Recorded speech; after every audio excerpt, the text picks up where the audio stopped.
Claire Pearsall, what should the Chancellor do? She shouldn't have made a promise never to raise taxes for the length of the Parliament on working people, because I think you back yourself into a corner by saying that. You never know what is going to come round the corner. But also look at what the government is spending money on. There are a lot of things that they can row back on. The amount of foreign aid being spent arguably doesn't need to be. The amount that you're handing out to your union mates, that can also stop. Public sector pay rises. Yeah, public sector pay rises. The two really big ones there are net zero. Some of the public spending payments. But again, the unions got the big money, had very few members. You know, the teachers and the nurses, when there are hundreds of thousands of them, they got far less than, say, you know, the doctors or the train drivers, because there aren't as many of them. But again, it set a precedent. We Royal College of Nurses, you know, could be balloting more to strike now. But really, you're looking at welfare and net zero. Yeah. Those are your two biggies, where you are spending hundreds of billions over these periods of years. Yeah. I mean, lots of people talking about, you know, pension and the triple lock. No, that's one of the things. But for me, the number one thing you've got to be tackling right now is working age benefits.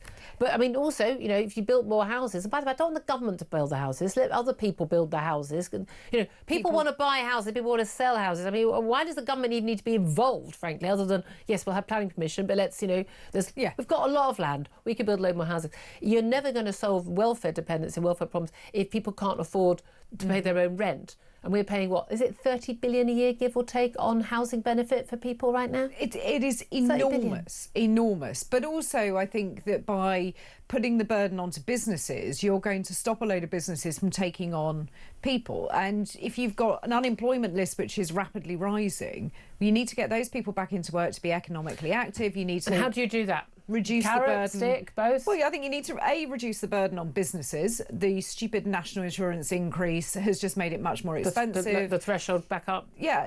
But OK, that was a £25 billion. You see, they got rid of that. Rachel Reeves was saying, I've now got a £75 billion black hole. But then if more people were put back into work, and I do think, yes, carrot and stick does work, but sometimes stick needs to be used a lot more to get people out of their house and into a job. It may not be something that they actually want to go and do.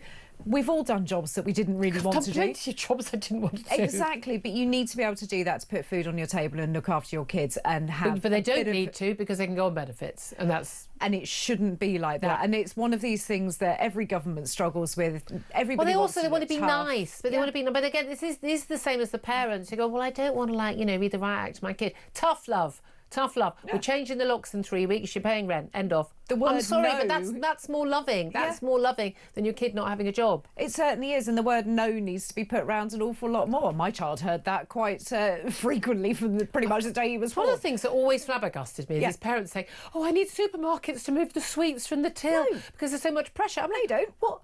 What's going on? What is going on in your family, in your parenting, that you can't go? No.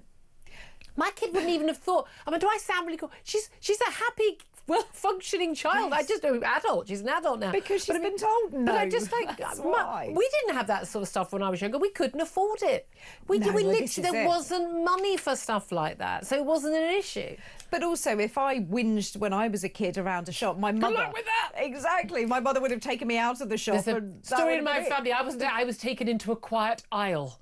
And very stern and scary words were had, and I never did it again. I tell you what, I have done this to other people's children. I know, you children, you know, you're in the supermarket and you've got kids just whinging. And you're like, oh my God, they're walking around every aisle with me, and I can't get rid of these. And a kid that's obviously having just a whingy mode, and the parents like, no, but they're not doing anything about it. They're not giving them a stern word. They're just, and you know they're going to give in the end. That's the worst bit. And I genuinely, I would just go up to these children and go, be quiet.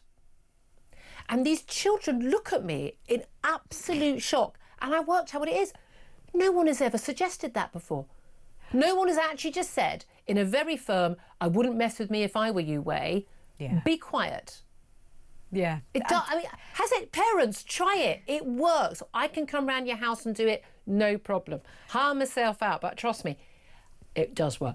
I think we have digressed. We have digressed. I think we have. I don't want you to be quiet when you call in. But again, Georgina, who our regular Georgina, I would love to see Georgina tackling that. Would you not have Georgina in every supermarket sorting out parents who can't sort their kids out? Yeah. I mean, wouldn't you literally just sort of, Georgina, aisle four, another failing parent, off you go. My mother used to have one of those looks. My mother had a look. She didn't even need to say anything. Yeah. I just got fixed with the stare. She used to be a teacher as well, so that helped. If you clearing your throat doesn't work, something's gone wrong in your parenting. Precisely. I'm going to say, and I know I've never hit my child. You don't need to hit you. Don't you? You just. Anyway, Parenting 101 with Julia and Claire. We should write a book. We should write a book. So anyway, good. Right, we'll stop now, guys. Let's talk about the parenting of, like, you've got a son, I've got a daughter. They going in, first bras and all of that. I really remember being taken, to get first bra at M&S. That's where you went. So everyone goes M&S. Nice ladies give you a fitting, and it'll be very nice. But a young girl being taken by her mum and being approached by at Marks and Sparks.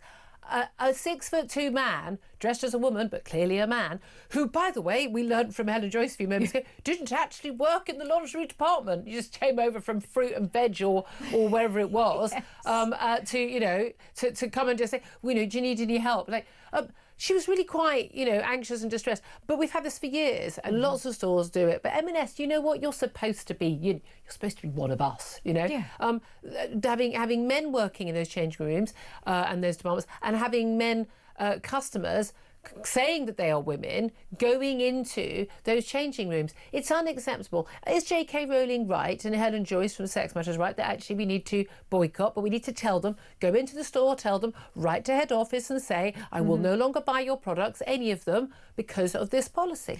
And it makes me sad because I love the M&S food hall, I must admit. They do some really good stuff. Put enough calories in something, you can make it taste good. That's their rule. I know, but it is good. But I think that in this instance, what are they thinking? They are supposed to be the sort of the mum, the nan, the gran of lingerie buying for the first time. You don't want somebody who doesn't even work in that department just wandering over from cookware to see if a teenage girl wants any help. It's ridiculous. Sorry. No, I'm sorry, and I'm using this word. No normal man would do that. I'm not saying I'm not saying abnormal because trans. There are plenty of people who wear what you want. I don't care. I'm not interested. No normal bloke who wasn't predatory would do that because every man, your bloke, my bloke would know that would be intimidating to a teenage girl. Exactly. So they wouldn't do it. So only an abnormal bloke would do it. Nothing to do with being trans, just someone who is not someone I want talking to my 12-year-old daughter. Thanks very much. Whenever I go shopping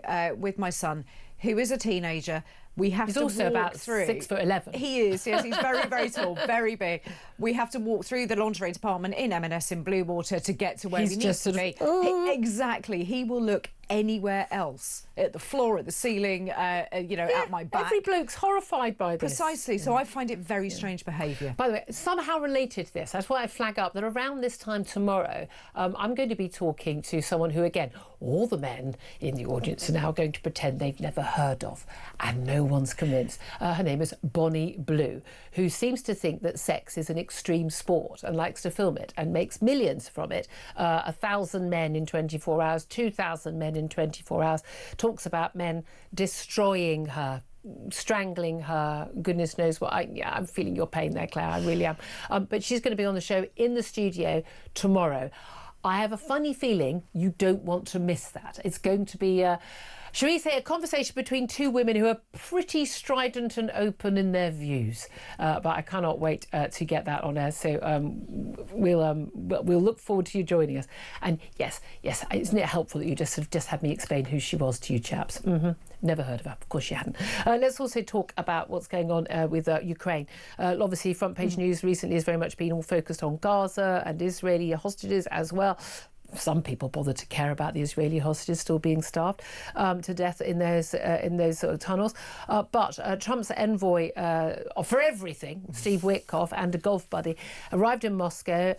We understand from the Interfax Russian news agency that he did actually have a meeting with Putin face to face. It wasn't completely clear whether he would meet him face to face or not. This is ahead of Donald Trump's ceasefire deadline that he brought forward from 50 days to this Friday. His deadlines have a habit of moving in many directions. for there to be a ceasefire in Ukraine. Doesn't look like the Russians are anywhere close to having a ceasefire. They think they're on the front foot. What do you make of that? The Russians would always think that they are right and they are behaving in the correct way, and they don't need anybody else telling them that. But they are becoming incredibly isolated on the world stage. They've still got India, they've got China. I know they're like Millwall. Everyone hates us and we don't care. The problem is the very rich people within Russia are going to, at some point, have enough of all of this. Now, the majority of them will have moved. There are very rich people roaming across the world. But I think that most people in Russia with a substantial amount of money are going to find any further sanctions, should they be put on them, incredibly difficult. Well, there's a difference between like not letting your wife go shopping in Paris and things like that. But what we really need is these secondary sanctions he's threatened on countries like China and India. He's got ongoing talks with China to avoid their tariff, but particularly India as well, who claim to be part of sort of the civilized world, who are quite happily buying the oil and the gas at a cheap rate from Russia, funding the war against Ukraine. But then also many countries in Europe and other supposedly against civilised countries are happily buying that cheap oil and gas on and buying goods on from India. So, a lot of the West is doing it as well. But we need a reality check. Stop funding the war of a murderous dictator who's, again, all these people who are terribly worried about what Israel is doing seem remarkably unbothered about what Vladimir Putin is doing to the Ukrainian people. Because that's now left their consciousness. It's been going on for such a long time. They changed the flag in their bio on X. Yes, they're not bothered. It's gone on too long. It's not a very exciting mission for them anymore. But people are still dying, and I think that Ukrainians need our help as much as Israel Absolutely. does. I can't believe we haven't got to the really important topic about Gary Lineker back on our TV screens, this time on ITV, in a game show dubbed a cross between I'm a Celeb and SAS Who Dares Wins. I think it sounds great. I'll watch it. I like Gary Lineker on the telly. I just don't want him giving his stupid, uninformed, ignorant, crazy political opinions when I'm having to pay his wages. So, well done, Gaz. Yeah, I don't have to pay for him. He can go and do what he likes. Do what you want, say what you want, have a lovely, lovely time. I just don't want to have to pay for you, and you don't have to play the victim anymore, because you're very well paid and you're doing very well, and all the centrist dads love you. Well done. Gaz are back on our screens.